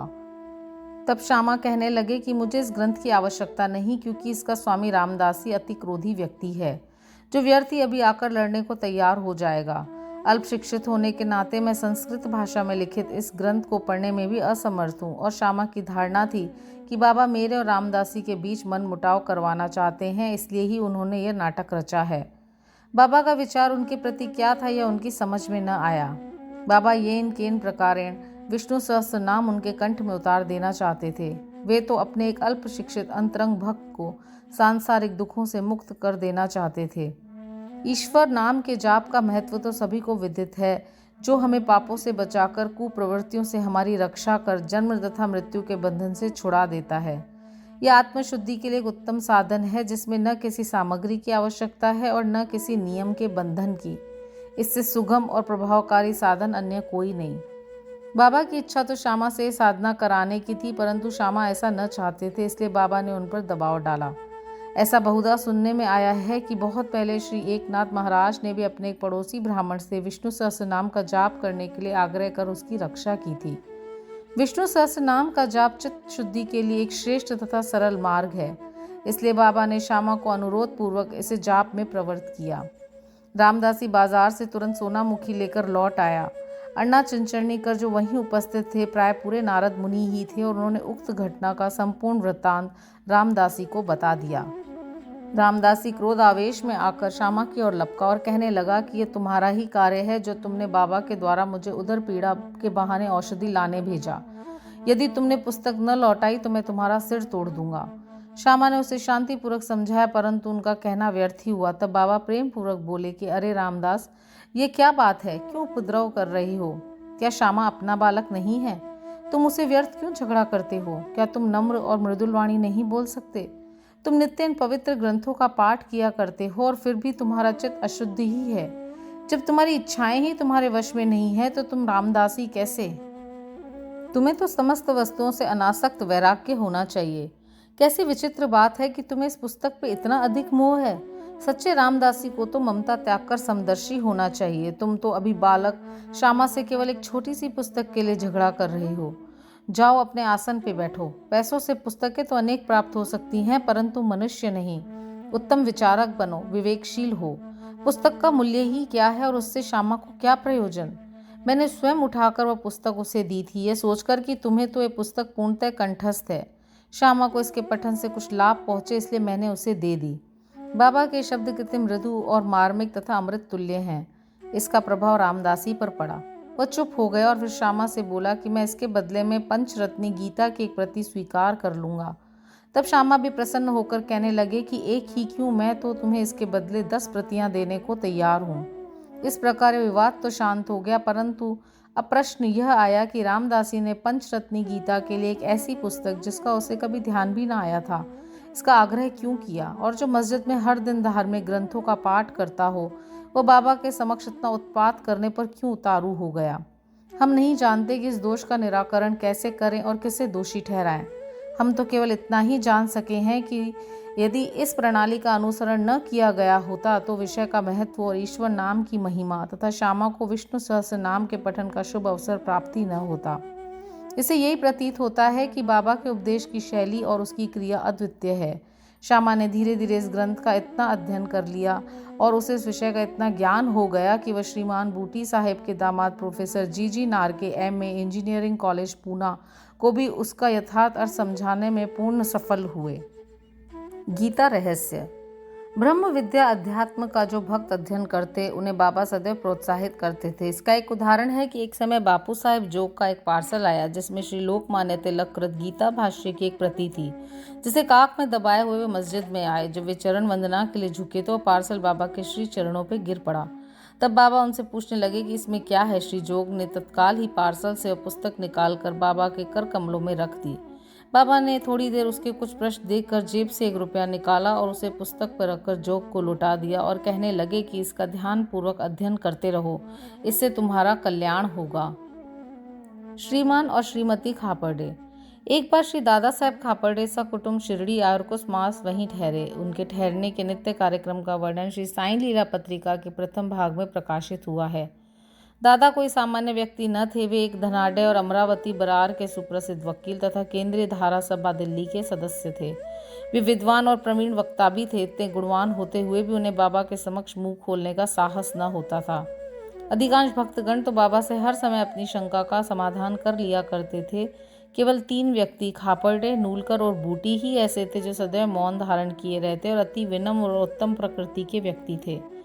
दादा साहेब विद्यारण्य स्वामी द्वारा रचित पंचदशी नामक प्रसिद्ध संस्कृत ग्रंथ जिसमें अद्वैत वेदांत का दर्शन है, उसका विवरण दूसरों को तो समझाया करते थे, परंतु जब वे बाबा के समीप मस्जिद में आए तो वे एक शब्द का भी उच्चारण न कर सके।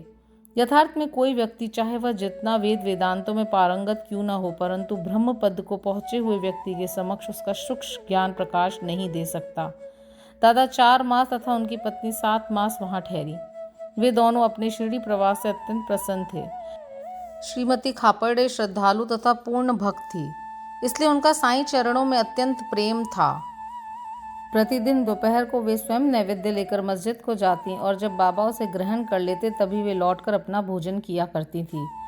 बाबा उनकी अटल श्रद्धा की झांकी का दूसरों को भी दर्शन कराना चाहते थे।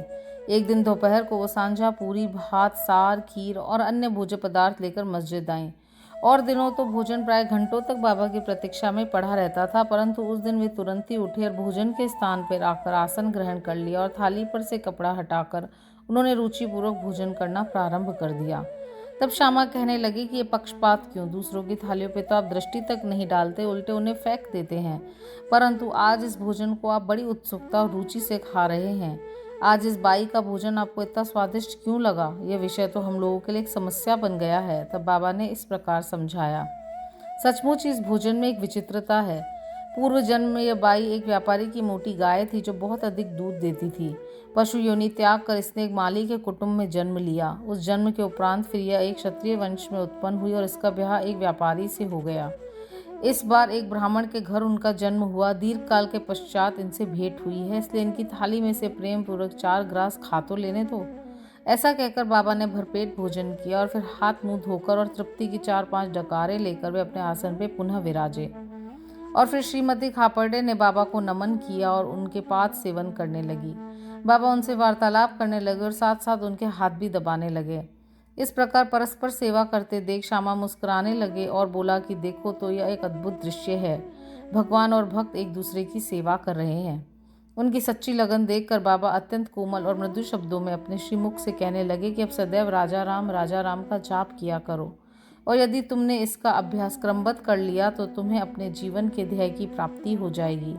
तुम्हें पूर्ण शांति प्राप्त होकर अत्यधिक लाभ होगा और आध्यात्मिक विषयों से अपरिचित व्यक्तियों के लिए घटना साधारण सी प्रतीत होगी, परंतु शास्त्रीय भाषा में यह शक्तिपात के नाम से विदित है, अर्थात गुरु द्वारा शिष्य में शक्ति संचार करना।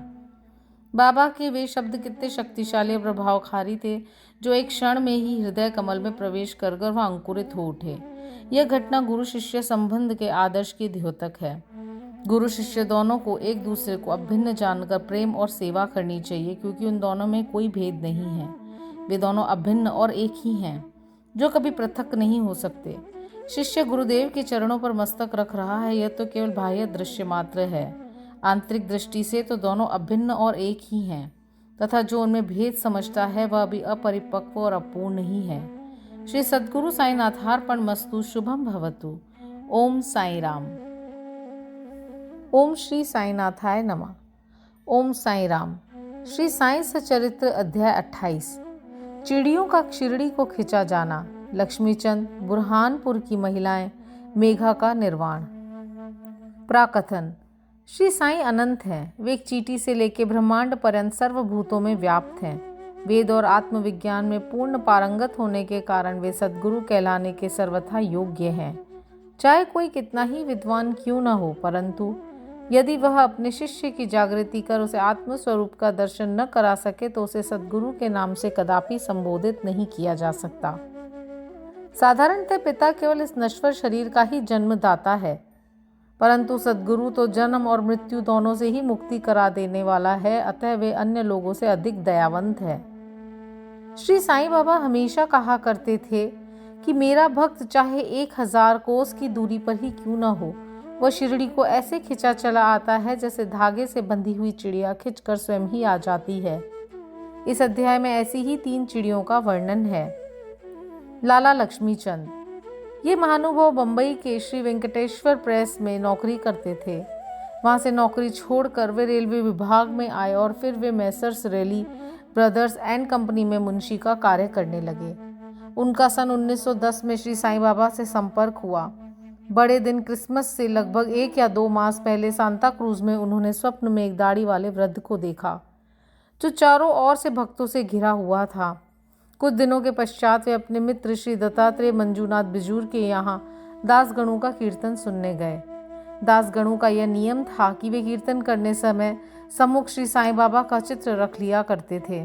लक्ष्मीचंद को चित्र देखकर महान आश्चर्य हुआ, क्योंकि स्वप्न में उन्हें जिस वृद्ध के दर्शन हुए थे उनकी आकृति भी ठीक इस चित्र के अनुरूप ही थी। इससे वे इस निष्कर्ष पर पहुंचे कि स्वप्न में दर्शन देने वाले स्वयं शिरडी के श्री साईनाथ समर्थ के अतिरिक्त और कोई नहीं। चित्र दर्शन दासगणों का मधुर कीर्तन और उनके संत तुकाराम पे प्रवचन आदि का कुछ ऐसा प्रभाव उन पे पड़ा कि उन्होंने शिरडी यात्रा का दृढ़ संकल्प कर लिया। भक्तों को चिरकाल से ही ऐसा अनुभव होता आया है कि जो सद्गुरु या अन्य किसी आध्यात्मिक ज्ञान की खोज में निकलता है उसकी ईश्वर सदैव ही सहायता करते हैं। उसी रात्रि को लगभग 8 बजे उनके एक मित्र शंकर राव ने उनका द्वार खटखटाया और पूछा कि क्या हमारे साथ शिरडी चलने को तैयार हैं। लक्ष्मीचंद के हर्ष का पारावार न रहा और उन्होंने तुरंत ही शिरडी चलने का निश्चय कर लिया। एक मारवाड़ी से 15 रुपये उधार लेकर तथा अन्य आवश्यक प्रबंध कर उन्होंने शिरडी को प्रस्थान कर दिया। रेलगाड़ी में उन्होंने अपने मित्र के साथ कुछ देर भजन भी किया। उसी डिब्बे में 4 यवन यात्री बैठे थे जो शिरडी के समीप ही अपने अपने घरों को लौट रहे थे। लक्ष्मीचंद ने उन लोगों से श्री साईं बाबा के संबंध में कुछ पूछताछ की। तब लोगों ने उन्हें बताया कि श्री साईं बाबा शिरडी में अनेक वर्षों से निवास कर रहे हैं और वे एक पहुंचे हुए संत हैं। जब वे कोपर गांव पहुंचे तो बाबा को भेंट देने के लिए कुछ अमरूद खरीदने का उन्होंने विचार किया। वे वहां के प्राकृतिक सौंदर्य में दृश्य देखने में कुछ ऐसे तल्लीन हुए कि उन्हें अमरूद खरीदने की सुध ही न रही। परंतु जब वे शिरडी के समीप आए तो यकायक उन्हें अमरूद खरीदने की स्मृति हो आई। इसी बीच उन्होंने देखा कि वृद्धा टोकरी में अमरूद लिए टांगे के पीछे पीछे दौड़ती चली आ रही है। यह देख उन्होंने टांगा रुकवाया और उनमें से कुछ बढ़िया अमरूद खरीद लिए। तब वह वृद्धा उनसे कहने लगे कि कृपा कर ये शेष अमरूद भी मेरी ओर से बाबा को भेंट कर देना। यह सुनकर तत्क्षण ही उन्हें विचार हो आया कि मैंने अमरूद खरीदने की जो इच्छा पहले की थी और जिसे मैं भूल गया था, उसी की इस वृद्धा ने पुनः स्मृति करा दी है। श्री साईं बाबा के प्रति उसकी भक्ति देख वे दोनों बड़े चकित हुए। लक्ष्मीचंद ने यह सोच के कि हो सकता है कि स्वप्न में जिस वृद्ध के दर्शन मैंने किए थे उनकी यह कोई रिश्तेदार हो, और वे आगे बढ़े। शिरडी के समीप पहुंचने में उन्हें दूर से मस्जिद में फहराती ध्वजाएं दिखाई दी, जिन्हें देख प्रणाम कर अपने हाथ में पूजन सामग्री लेकर वे मस्जिद पहुंचे और बाबा का यथाविधि पूजन कर वे द्रवित हो गए। उनके दर्शन कर वह अत्यंत आनंदित हुए तथा उनके शीतल चरणों में ऐसे लिपटे जैसे एक मधुमक्खी कमल के मकरंद की सुगंध से मुग्ध होकर उससे लिपट जाती है। तब बाबा ने उनसे जो कुछ कहा उसका वर्णन हेमात्मन में अपने मूल ग्रंथ में इस प्रकार किया है। साले रास्ते में भजन करते और दूसरे आदमी से पूछते, दूसरे से क्या पूछना, सब कुछ अपनी आंखों से देखना, काहे को दूसरे आदमी से पूछना। सपना क्या झूठा है या सच्चा, कर लो अपना विचार आप। मारवाड़ी से उधार लेने की क्या जरूरत थी, हुई क्या मुराद पूरी। ये शब्द सुन के उनकी सर्वव्यापकता पर लक्ष्मीचंद को बड़ा अचंबा हुआ। वे बड़े लज्जित हुए कि घर से शिरडी तक मार्ग में जो कुछ हुआ उसका उन्हें सब पता है। इसमें विशेष ध्यान देने योग्य बात केवल यही है कि बाबा यह नहीं चाहते थे कि उनके दर्शन के लिए कर्ज लिया जाए या तीर्थ यात्रा में छुट्टी मनाएं। सांझा उपमा। दोपहर के समय जब लक्ष्मीचंद भोजन को बैठे थे तो उन्हें एक भक्त ने सांझे का प्रसाद लाकर दिया, जिसे पाकर वे बड़े प्रसन्न हुए। दूसरे दिन भी वे सांझा की आशा लगाए बैठे रहे, परंतु किसी भक्त ने वह प्रसाद न दिया, जिसके लिए वे अति उत्सुक थे। तीसरे दिन दोपहर की आरती पर बापू साहेब जोग ने बाबा से पूछा कि नैवेद्य के लिए क्या बनाया जाए। तब बाबा ने उनसे सांझा लाने को कहा। भक्तगण तो बड़े बर्तनों में सांझा भर के ले आए। लक्ष्मीचंद को भूख भी अधिक लगी थी, साथ ही उनकी पीठ में दर्द भी था। बाबा ने लक्ष्मीचंद से कहा, हेमात्मन ने मूल ग्रंथ में इस प्रकार वर्णन किया है, तुमको भूख लगी है, अच्छा हुआ, कमर में दर्द भी है, लो सांझे की ही करो दवा। उन्हें पुनः अचंबा हुआ कि मेरे मन के समस्त विचारों को उन्होंने जान लिया है, वस्तुतः वे सर्वज्ञ हैं। कुदृष्टि। इसी यात्रा में एक बार उनको चावड़ी का जुलूस देखने का भी सौभाग्य प्राप्त हुआ। उस दिन बाबा कफ से अधिक पीड़ित थे। उन्हें विचार आया कि इस कफ का कारण शायद किसी की नज़र लगी हो। दूसरे दिन प्रातःकाल जब बाबा मस्जिद को गए तो श्यामा से कहने लगे कि कल जो मुझे कफ से पीड़ा हो रही थी उसका मुख्य कारण किसी की कुदृष्टि ही है। मुझे तो ऐसा प्रतीत होता है किसी की नज़र लग गई है, इसलिए पीड़ा मुझे हुई है। लक्ष्मीचंद के मन में जो विचार उठ रहे थे वही बाबा ने भी कह दिए। बाबा की सर्वज्ञता के अनेक प्रमाण तथा भक्तों के प्रति उनका स्नेह देखकर लक्ष्मीचंद बाबा के चरणों पर गिर पड़े और कहने लगे कि आपके प्रिय दर्शन से मेरे चित्त को बड़ी प्रसन्नता हुई है। मेरा मन आपके चरण कमल और भजनों में ही लगा रहे। आपके भव भय नाशक चरणों का स्मरण करते हुए मेरा जीवन आनंद से व्यतीत हो जाए, ऐसी मेरी आपसे विनम्र प्रार्थना है। बाबा से आशीर्वाद तथा उदी लेकर वे मित्र के साथ प्रसन्न और संतुष्ट होकर मार्ग में उनकी कीर्ति का गुणगान करते हुए घर वापस लौट आए और सदैव उनके अनन्य भक्त बने रहे। शिरडी जाने वालों के हाथ में उनको हार, कपूर और दक्षिणा भेजा करते थे। बुरहानपुर की महिला। अब हम दूसरी चिड़िया भक्त का वर्णन करेंगे। एक दिन बुरहानपुर में एक महिला ने स्वप्न में देखा कि श्री साईं बाबा उसके द्वार पे खड़े भोजन के लिए खिचड़ी मांग रहे हैं। उन्होंने उठकर देखा तो द्वार पे कोई भी नहीं था। फिर भी वह प्रसन्न हुई और उन्होंने स्वप्न अपने पति तथा अन्य लोगों को सुनाया। उसका पति डाक विभाग में नौकरी करता था। वे दोनों ही बड़े धार्मिक थे। जब उनका स्थानांतरण अकोला महाराष्ट्र को हुआ तो दोनों ने शिरडी जाने का भी निश्चय किया और एक शुभ दिन उन्होंने शिरडी को प्रस्थान कर दिया। मार्ग में गोमती तीर्थ होकर वे शिरडी पहुंचे और वहां 2 मास तक ठहरे।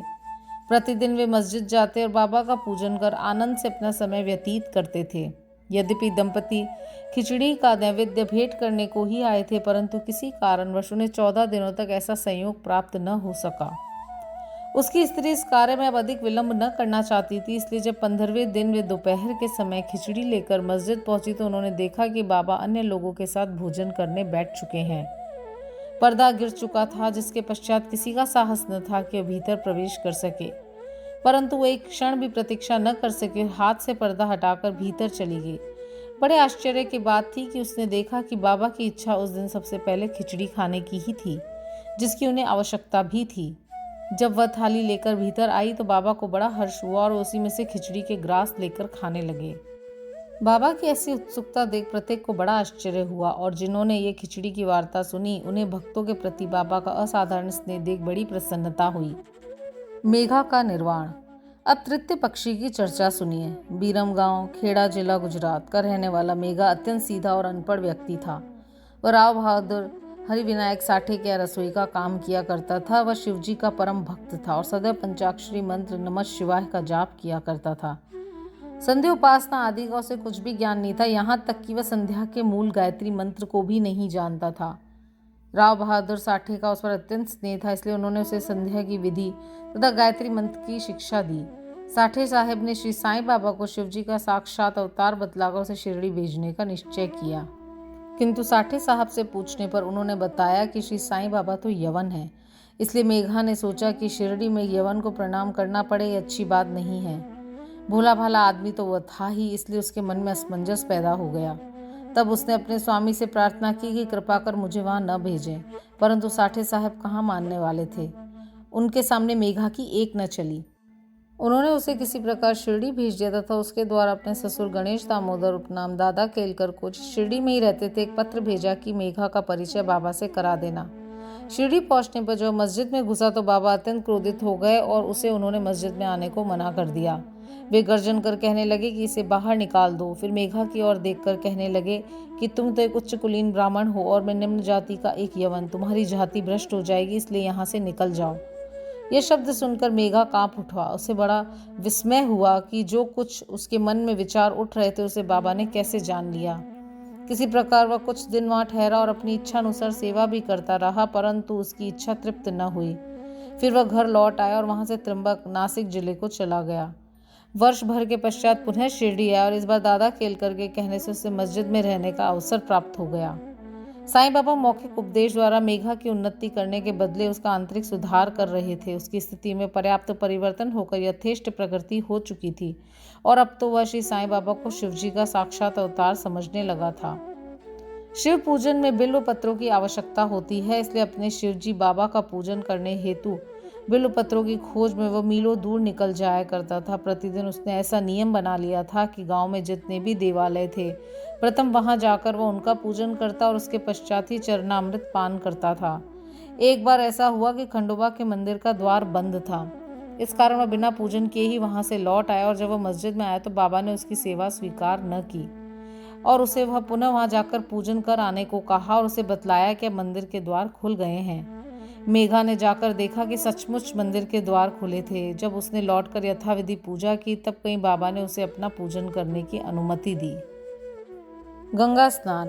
एक बार मकर संक्रांति के अवसर पर मेघा ने विचार किया कि बाबा को चंदन का लेप करूं तथा गंगा जल से उन्हें स्नान कराऊं। बाबा ने पहले तो इसके लिए अपनी स्वीकृति न दी, परंतु उसकी लगातार प्रार्थना के उपरांत उन्होंने किसी प्रकार स्वीकार कर लिया। गोदावरी नदी का पवित्र जल लाने के लिए मेघा को 8 कोस का चक्कर लगाना पड़ा। जब वह जल लेकर लौट आया और दोपहर तक पूर्ण व्यवस्था कर ली, तब उसने बाबा को तैयार होने की सूचना दी। बाबा ने पुनः मेघा से अनुरोध किया कि मुझे इस झंझट से दूर ही रहने दो, मैं तो एक फकीर हूँ, मुझे गंगाजल से क्या प्रयोजन। परंतु मेघा कुछ सुनता ही न था। मेघा की तो दृढ़ धारणा थी कि शिवजी गंगाजल से अधिक प्रसन्न होते हैं, इसलिए ऐसे शुभ पर्व पर अपने शिवजी को स्नान कराना हमारा परम कर्तव्य है। अब तो बाबा को सहमत होना ही पड़ा और नीचे उतरकर वे एक लकड़ी के तख्त पर बैठ गए और अपना मस्तक आगे करते हुए कहने लगे कि अरे मेघा, कम से कम इतनी कृपा तो करना कि केवल मेरे सिर पर ही पानी डालना। सिर शरीर का प्रधान अंग है और उस पर पानी डालना पूरे शरीर पर पानी डालने के सदृश है। मेघा ने अच्छा अच्छा कहते हुए बर्तन उठाकर सिर पर पानी डालना आरंभ किया। ऐसा करने से उसे इतनी प्रसन्नता हुई कि उसने उच्च स्वर में हर हर गंगे कहते हुए समूचे बर्तन का पानी बाबा के संपूर्ण शरीर पर उंडेल दिया और फिर पानी का बर्तन एक और रखकर बाबा की ओर निहारने लगा। उसने देखा कि बाबा का तो केवल सिर ही भीगा है और शेष भाग ज्यों का त्यों बिल्कुल सूखा ही है। यह देख उसे बड़ा आश्चर्य हुआ। त्रिशूल और पिंडी। मेघा बाबा की 2 स्थानों पर पूजा करता था, पहले वह मस्जिद में, फिर वाड़े में नाना साहब चांदोरकर द्वारा प्राप्त उनके बड़े चित्र को। इस प्रकार वह क्रम 12 मास तक चलता रहा। बाबा ने उसकी भक्ति तथा विश्वास दृढ़ करने के लिए उसे दर्शन दिए। एक दिन प्रातः काल मेघा जब अर्ध निद्रा अवस्था में अपनी शैया पे पड़ा हुआ था, तब उसे उनके दर्शन हुए। बाबा ने उसे जागृत जानकर अक्षत फेंके और कहा कि मेघा, त्रिशूल लगाओ। इतना कहकर वो अदृश्य हो गए और उनके शब्द सुनकर उसने उत्सुकता से अपनी आंखें खोली, परंतु देखा तो कोई नहीं था, केवल अक्षत ही यहाँ वहाँ बिखरे हुए थे। तब वह उठकर बाबा के पास गया और उन्हें अपना स्वप्न सुनाने के पश्चात उनसे त्रिशूल लगाने की आज्ञा मांगी। बाबा ने कहा कि क्या तुमने मेरे शब्द नहीं सुने? त्रिशूल लगाओ। वह कोई स्वप्न नहीं वरन मेरी प्रत्यक्ष आज्ञा थी। मेरे शब्द सदैव अर्थपूर्ण होते हैं, थोते पोचे नहीं। मेघा कहने लगा कि आपने दया कर मुझे निद्रा से तो जागृत कर दिया, परंतु सभी द्वार पूर्ववत ही बंद देखकर मैं मूढ़मति भ्रमित हो उठा कि कहीं स्वप्न तो नहीं देख रहा था। बाबा ने आगे कहा कि मुझे प्रवेश करने के लिए किसी द्वार की आवश्यकता नहीं है, न मेरा कोई रूप ही है और न ही कोई अंत। मैं सदैव सर्वभूतों में व्याप्त हूँ। जो मुझ पर विश्वास रखकर सतत मेरा ही चिंतन करता है, उसके सब कार्य मैं स्वयं ही पूरा करता हूँ और अंत में उसे श्रेष्ठ गति देता हूँ। मेघा वाड़े को लौट आया और बाबा के चित्र के समीप ही दीवार पर एक लाल त्रिशूल खींच दिया। दूसरे दिन एक रामदासी भक्त पुणे से आया। उसने बाबा को प्रणाम कर शंकर की एक पिंडी भेंट की। उसी समय मेघा भी वहां पहुंचे। तब बाबा उनसे कहने लगे, देखो भोले शंकर आ गए हैं, अब उन्हें संभालो। मेघा ने पिंडी को देखा तो उसे महान विस्मय हुआ। वो वाड़े में आ गया। इस समय काका साहब दीक्षित स्नान के पश्चात सिर पे तौलिया डाले साईं नाम का जाप कर रहे थे। तभी उन्होंने ध्यान में एक पिंडी देखी जिससे उन्हें कौतूहल सा हो गया था। उन्होंने सामने से मेघा को आते देखा। मेघा ने बाबा द्वारा प्रदत्त वह पिंडी काका साहब दीक्षित को दिखाई। पिंडी ठीक वैसी ही थी जैसी कि उन्होंने कुछ घड़ी पूर्व ध्यान में देखी थी। कुछ दिनों में जब त्रिशूल का खींचना पूर्ण हो गया तो बाबा ने बड़े चित्र के पास, जिसका मेघा नित्य पूजन करता था, ही उस पिंडी की स्थापना कर दी। मेघा को शिव पूजन से बड़ा प्रेम था। त्रिपुंड खींचने का अवसर देकर तथा पिंडी की स्थापना कर बाबा ने उसका विश्वास दृढ़ कर दिया।